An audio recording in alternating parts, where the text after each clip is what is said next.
Bonjour à tous amis youtubeurs, youtubeuses. Allez, aujourd'hui maintenant on est à la pêche, malgré qu'on ait eu du très mauvais temps depuis 2 jours ici dans le sud-ouest. Nous allons faire donc sous le confinement une recette rapide, facile, qui ne coûte pas cher, mais une omelette, pas n'importe laquelle. On y va, donc on a préparé 2 saladiers. Nous allons séparer les jaunes d'un côté et les blancs de l'autre. Ah, ça commence déjà bizarrement une omelette, hein. On prend un 5 œufs, c'est pour 3 personnes, donc enfin 2 et demi avec mon fils. Voilà, donc on attaque ça. J'ai fait la recette avec mon fils. Alors nous avons haché un oignon, séparé les jaunes des blancs. Et un petit peu de jaune, mais bon, c'est pas grave. On va les monter au robot, hein. J'ai un petit robot, donc on va pas les monter à la main. Des blancs en neige. Mettre toujours une petite pincée de sel. Alors pour le robot, c'est une cuve en inox, donc il faut la mettre un petit peu au frigo, qu'elle soit fraîche. Ça aide les blancs à monter plus rapidement. Donc voilà, donc allez, on continue. Alors voilà, donc on blanchit les oignons dans un premier temps, hein. On les blanchit. Parce que si vous les mettez crus comme ça dans l'omelette, ils n'auront jamais le temps, dans votre préparation des œufs, ils n'auront jamais le temps de cuire comme il faut.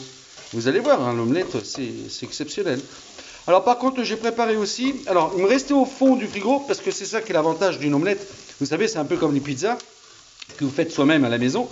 En fait, il faut regarder ce que vous avez déjà dans le frigo avant de commencer votre omelette. Votre omelette ou votre pizza. Mais là, bon, on part sur la base d'une omelette. Donc là, je blanchis les oignons et j'ai trouvé au fond du frigo, donc on avait mangé une salade hollandaise il n'y a pas si longtemps, donc il me restait des gésiers confits, alors que j'ai haché aussi. Vous voyez, là voilà, ça blanchit, c'est pas mal du tout. Donc là, pour parfumer mes gésiers confits, on va les mettre directement avec les oignons. Vous voyez, c'est ici.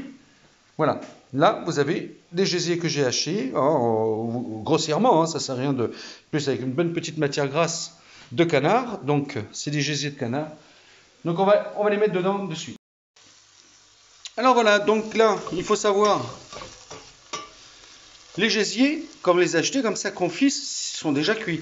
Alors là, c'est surtout, on est en train de les dégraisser avec l'oignon, vous voyez.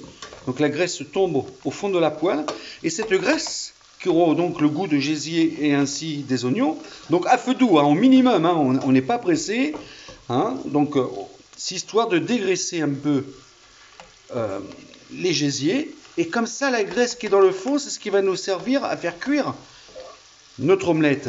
Donc c'est-à-dire que tout cela va prendre goût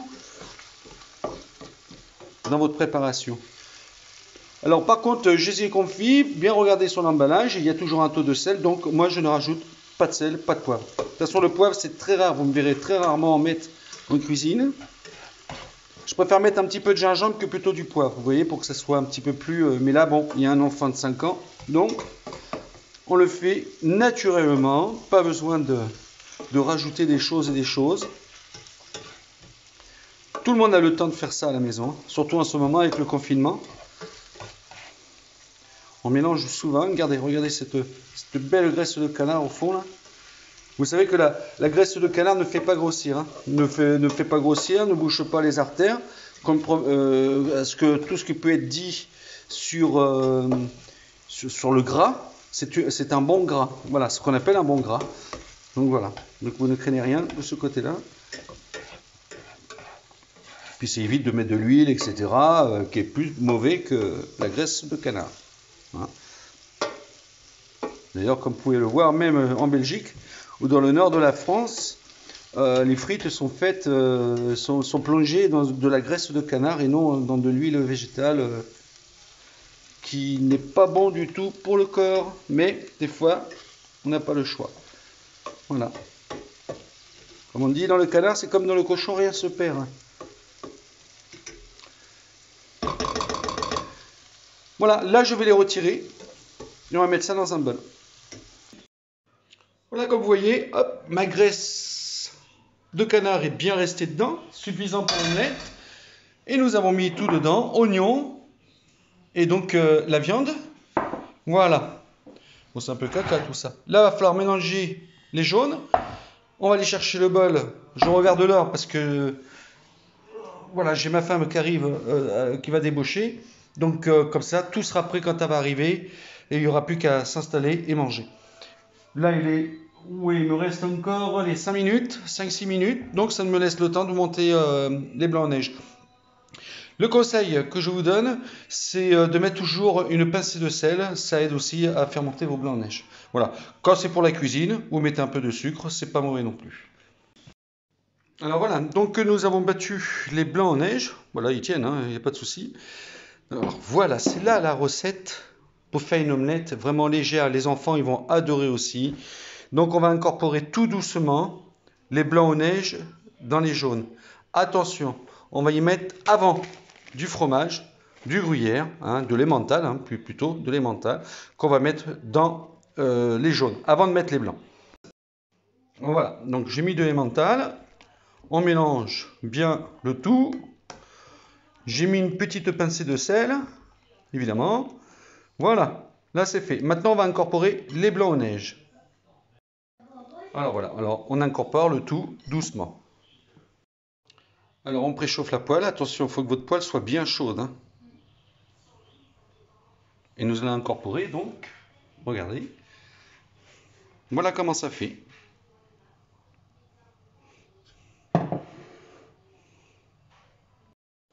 Voici votre omelette qui est un peu spéciale, vous voyez, qui va être très légère. Voilà, elle est dans la poêle, elle cuit tout doucement. Alors une fois que vous avez mis le contenu dans la poêle, vous baissez votre feu au minimum, pour pas que ça crame en dessous, évidemment.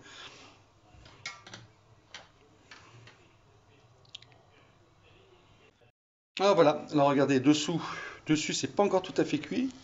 Regardez, hop, on peut l'attraper, on peut la sortir. Donc là, c'est à partir de ce moment-là qu'on y met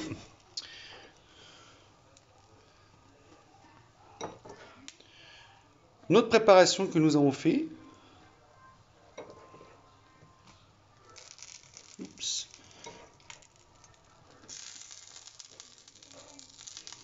Après, on peut même y rajouter même de la tomate et tout ça dedans. Ça, c'est pas un souci.